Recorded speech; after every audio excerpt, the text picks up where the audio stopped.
Saya teringat dengan bukunya Dato' Anwar, Asia Renaissance ya, yang ditulis dulu di awal tahun 90-an. Bagaimana dia menginginkan atau mencita-citakan Asia ini menjadi salah satu peradaban dunia ya, dengan tadi yang Prof. Didik katakan, social capital, dengan kebudayaan, dan juga persaudaraan yang kuat sesama warga Asia gitu. Bagaimana menyatukan gagasan tentang politik atau keagamaan, aspek keagamaan, kenegaraan dan ekonomi ini, sehingga tumbuh menjadi satu model negara yang mungkin kita katakanlah seperti yang disampaikan tadi itu madani, yang istilah ini mungkin dipopulerkan oleh Dato' Anwar ya, ataupun di Indonesia juga dulu Pak Amin Rais juga mempopulerkan istilah madani ini. Kecenderungan politik yang kita lakukan hari ini, model politik itu sangat liberal. Ya, demokrasi Indonesia ini sangat liberal, kalau menurut saya gitu ya, walaupun masih dalam batasan-batasan tertentu. Mungkin juga Malaysia demikian. Saya lihat waktu pemilu kemarin di TikTok, ada partai Islam dengan mudahnya mengatakan kafir. Ya, itu kan suatu hal yang menurut saya kurang elok lah, ya, mengkafirkan sesama Muslim yang itu justru berasal dari partai Islam sendiri gitu. Inilah cabaran sebenar yang dikatakan tentang dunia Islam. Bagaimana sejak dahulu lagi. Dan Pak Cak Nur ataupun Datuk Seri Anwar Ibrahim, ini di zamannya itu sedang bertarung dengan modernitas. Bagaimana Islam itu ingin digabungkan dengan modernitas. Malahan kita zaman sekarang, bukan dengan modernitas saja. Malahan kita dah berdepan dengan postmodern. Kita dah berdepan dengan anti-enlightenment dan juga pandangan-pandangan yang ada di depan. Malahan dia menjadi lebih ruwet lah, ya, lebih kompleks ataupun menjadi satu keadaan yang lebih sukar. Namun begitu, ada beberapa perkara yang kita terima. Jadi kita tidak boleh terus-terus membuat kesimpulan-kesimpulan yang melulu. Contohnya demokrasi.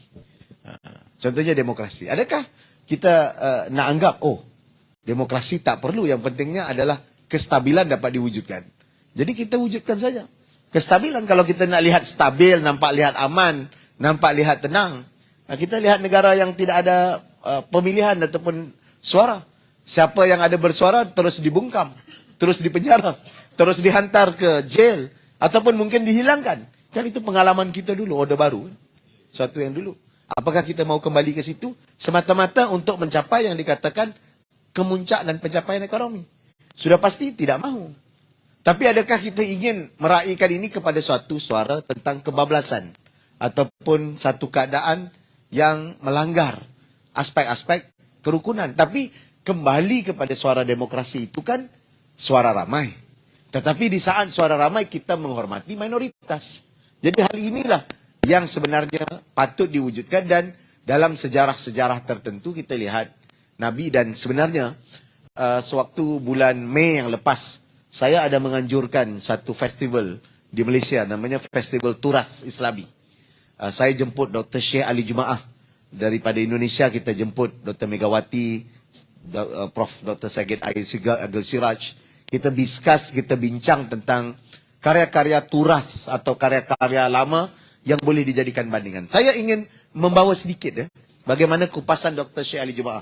Dr. Syekh Ali Jumaah ini adalah orang yang mengumpulkan kembali karya turas di Al-Azhar Mesir. Dengan sebab pengumpulan itu dalam tempoh 15-20 tahun lepas, ada beberapa peningkatan kualitas daripada Universitas Al-Azhar. Antaranya bahasa Arab yang lebih baik dan pengajian ilmu yang lebih baik. Beliau telah memberikan satu naratif ataupun sekuen bagaimana kehidupan kita bernegara.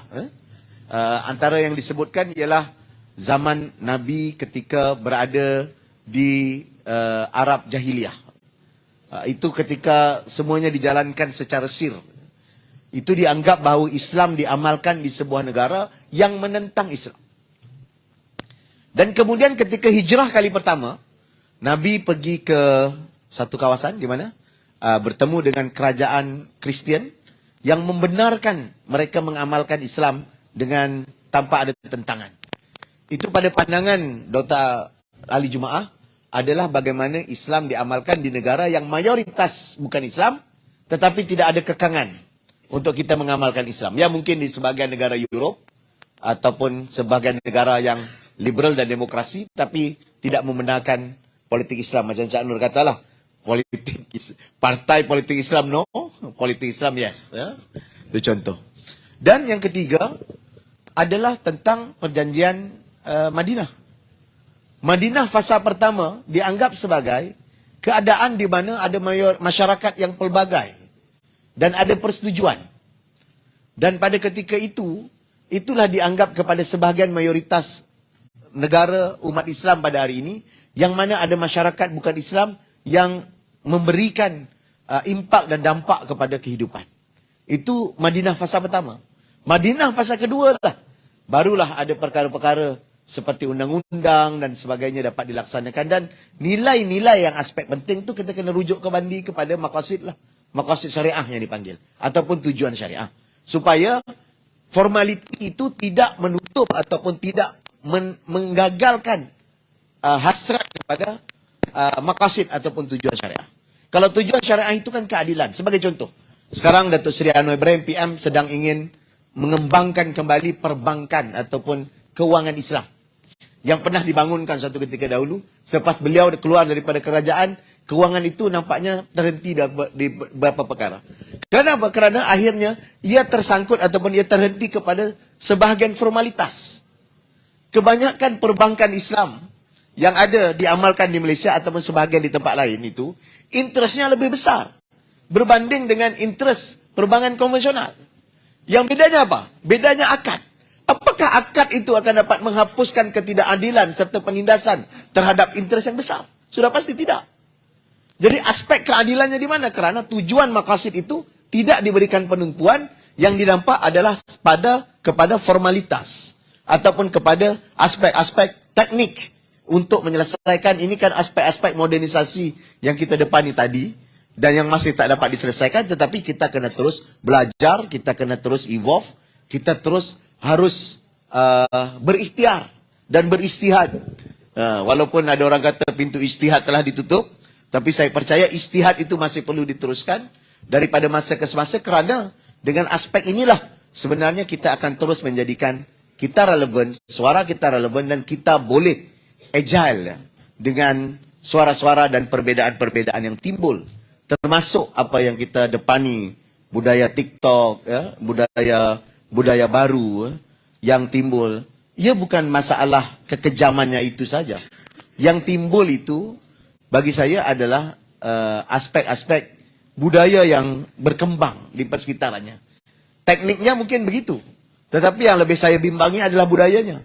Kalau budaya takfiri tadi, mengkafir, ataupun budaya politik identity.